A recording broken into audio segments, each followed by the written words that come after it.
প্রতিদিন সকালে উঠে প্রথম কাজটা কি করেন? ফোনটাকে তুলে নেওয়া, তাই তো?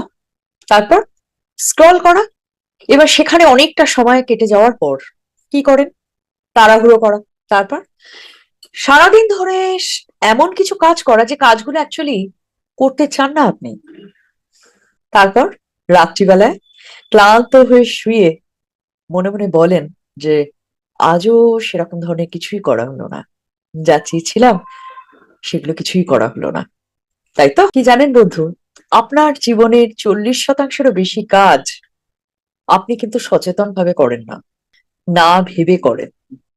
ডিউক ইউনিভার্সিটির একটা রিসার্চ বলছে আমরা রেগুলার যে কাজগুলো করি সেই কাজের অর্ধেকেরও বেশি কাজই আমরা অভ্যেসগত ভাবে করি।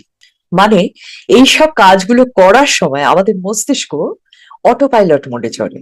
আর এখানেই লুকিয়ে আছে আমাদের জীবনের সব থেকে বড় বিপদ এবং আমাদের জীবনের সব থেকে বড় সুযোগ।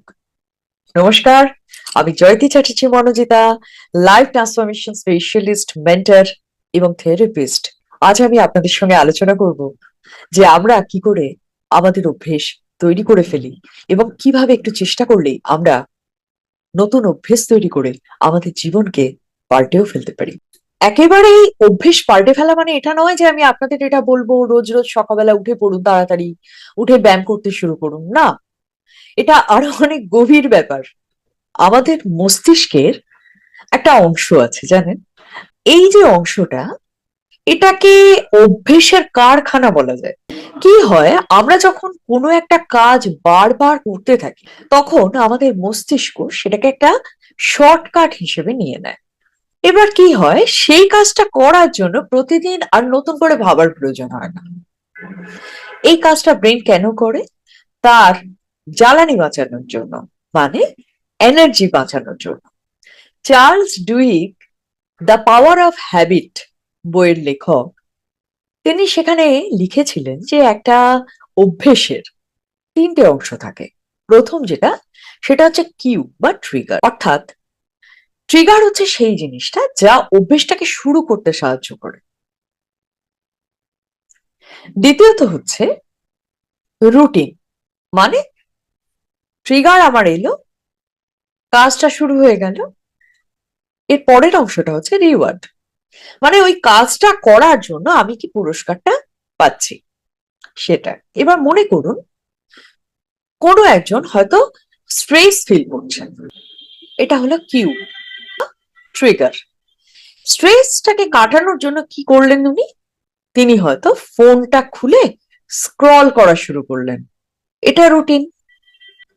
এই যে স্ক্রল করা শুরু করলেন, মানে সোশ্যাল মিডিয়ার জানলায় চোখ রেখে অন্যরা কে কি করছে না করছে সে খবরগুলো পেতেই শুরু করলেন, তাতে তার ভেতরে একটুখানি ভালো লাগা তৈরি হলো, এইটা হলো রিওয়ার্ড। তাহলে কিউ এলো, কিউ আমাদের রুটিনটাকে শুরু করে দিল এবং সেই রুটিন অনুযায়ী কাজ করার ফলে আমরা পুরস্কার পেলাম।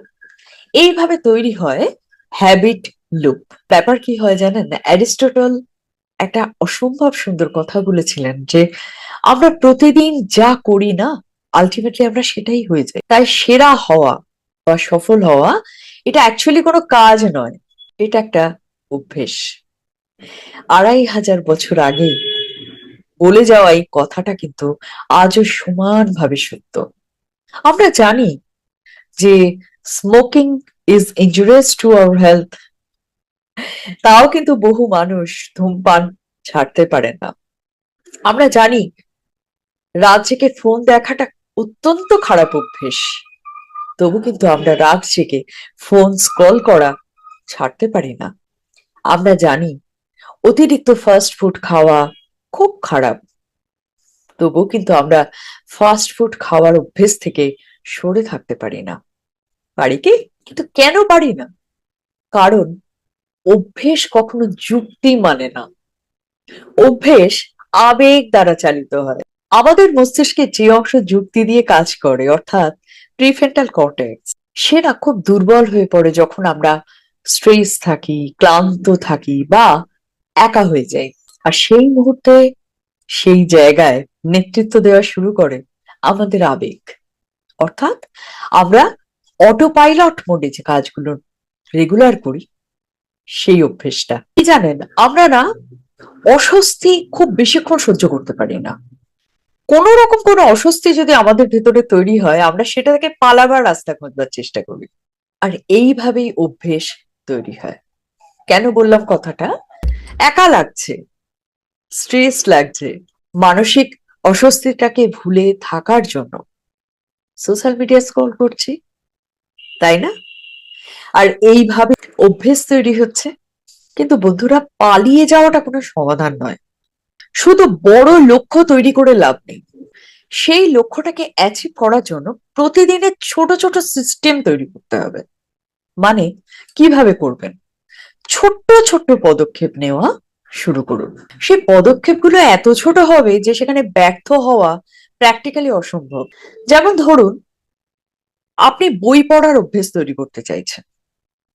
একটা গোটা বই এক্ষুনি পড়ে ফেলবো এরকম ভাবার কোনো প্রয়োজন নেই। জাস্ট দুপাতা করে বই প্রতিদিন পড়ার অভ্যেস তৈরি করুন। ব্যায়াম করতে চান? জাস্ট 2 মিনিটের পুশ আপ দিয়ে শুরু করুন। ছোট জয় কিন্তু বড় আত্মবিশ্বাস তৈরি করে বন্ধুরা। বন্ধুরা, পরিবেশকে তৈরি করুন যে অভ্যেস গড়ে তুলতে চাইছেন সেই অভ্যেসের উপযোগী করে। কিরকম ভাবে? মনে করুন আপনি চাইছেন রাত্রিবেলায় ঘুমানোর আগে ফোন স্ক্রল করার অভ্যেসটাকে বন্ধ করতে। সেক্ষেত্রে ফোন বন্ধ করে দূরে সরিয়ে রাখুন। সে জায়গায় বালিশের পাশে বই রাখুন। আপনার পরিবেশ আপনার অভ্যেসকে সহজ করে তুলবে। পুরনো অভ্যেস রাতারাতি বদলে ফেলার চেষ্টা করার থেকেও নতুন অভ্যেস দ্বারা পুরনো অভ্যেসকে রিপ্লেস করাটা অনেক সহজ ব্যাপার। মানে মনে করুন আগে স্ট্রেস যখন ফিল করতেন, ফোন টেনে নিয়ে স্ক্রল করতেন, তো এখন ফোনটাকে ধরবেন না, সে জায়গায় 5 মিনিট হাঁটা অভ্যেস করুন। আগে যেখানে রাগ হলেই চিৎকার করে ফেলতেন, সে জায়গায় 10টা গভীর শ্বাস নিন, ধীরে ধীরে শ্বাসটা ছাড়ুন। নতুন অভ্যেস। যদি নতুন অভ্যেস তৈরি করার ক্ষেত্রে কখনো ফেল করেন, হয়তো পারলেন না, একদিন গ্যাপ হয়ে গেল, যেমন আপনি বই পড়ার অভ্যেস তৈরি করতে চেয়েছেন, প্রতিদিন 2 পাতা করে বই পড়বো বলে ঠিক করেছেন, একদিন পড়া হলো না, তার জন্য নিজের উপর অতিরিক্ত রেগে যাওয়া, আমি পারি না, আমার দ্বারা হবে না, আমি আজকেও ফেল করলাম, এটাতেও ফেল করলাম, এরকম ভেবে নিজেকে অতিরিক্ত সমালোচনা করার কোনো প্রয়োজন নেই। নিজেকে ক্ষমা করে দিন, এটা হতেই পারে। পরের দিন আবার শুরু করুন। একদিন মিস করলেন মানে আপনি ব্যর্থ হয়ে গেলেন এটা নয়, ঠিক আছে? তাই একদিন যদি মিসও করেন, পরের দিন কিন্তু আবার সেই অভ্যেসটাকে শুরু করার চেষ্টা করুন। অভ্যেস বদলানোর সব থেকে শক্তিশালী প্রসেস হলো সে অভ্যেসটাকে নিজের পরিচয়ে পরিণত করুন। যেমন, আমি বই পড়ি এটা না বলে নিজেকে এটা বলুন, আমি একজন পাঠক। আমি বই পড়ি বা আমি বই পড়তে চাই, সে জায়গাতে যখন আপনি বলছেন যে আমি একজন পাঠক, তার মানে একজন পাঠকের কাজ কি, পাঠকের পরিচয় কি? বই পড়া, তাই না? এইভাবে যখন আপনি আপনার আইডেন্টিটির সাথে আপনার অভ্যেসকে জুড়ে দিচ্ছেন, সেটা আপনার সাবকনসিয়াসের কাছে আরো শক্তিশালী বার্তা পৌঁছচ্ছে এবং আপনার অভ্যেস পরিবর্তিত হতে সেই ব্যাপারটা কিন্তু ভীষণভাবে সাহায্য করবে। আপনি ঠিক কেমন হতে চান? কে হতে চান? আপনি কি একজন প্রোঅ্যাক্টিভ মানুষ হতে চান?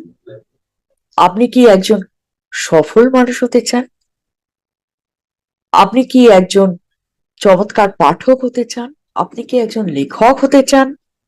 আপনি যা হতে চান সেটাকে আগে ঠিক করুন এবং প্রতিদিন ছোট ছোট কাজ করুন যেটা ওই মানুষটা হতে গেলে করতে হয়। এটা হচ্ছে সব থেকে শক্তিশালী পরিবর্তনের সূত্র। কি জানেন বন্ধুরা, আমরা না আমাদের অভ্যেসের সমষ্টি। কথাটা আমি বলছি না, কথাটা বলেছেন উইল ডুরান্ট, যিনি একজন বিখ্যাত ইতিহাসবিদ এবং দার্শনিক। কি হয় জানেন, আপনার আজকের ছোট ছোট কাজগুলো, রোজের রুটিন, এটাই কিন্তু আপনার আগামী দিনের জীবন তৈরি করছে। আপনি যদি সুস্থ শরীর চান, তাহলে সেই শরীরের জন্য ছোট ছোট কাজ আপনাকে আজকে থেকেই শুরু করতে হবে। শরীরকে ছোট ছোট ভাবে যত্ন করা, রেগুলার ব্যায়াম করা, এই যে যদি অভ্যেস আপনি করতে থাকবেন, তাহলে আগামী দিনে একটা সুস্থ শরীর আপনি মেনটেন করতে পারবেন। কি জানেন, ছোট ছোট পদক্ষেপ দ্বারাই একদিন হাজার হাজার মাইল পথ পেরিয়ে যাওয়া সম্ভব হয়, তাই নয় কি? তাহলে বন্ধুরা, আজ তাহলে এইটুকুই। নতুন নতুন চমৎকার অভ্যেস তৈরি করুন, পুরনো বদ অভ্যেস বদলে ফেলুন। আশা করি এই ভিডিওটা আপনাদের সেই কাজে যথেষ্ট সাহায্য করবে। সবাই খুব ভালো থাকুন, সুস্থ থাকুন, আলোয় থাকুন, আনন্দে থাকুন, সব সময় সপরিবারে। দেখা হচ্ছে খুব শীঘ্রই অন্য কোনো টপিক নিয়ে, নতুন কোনো ভিডিও। নমস্কার, টাটা।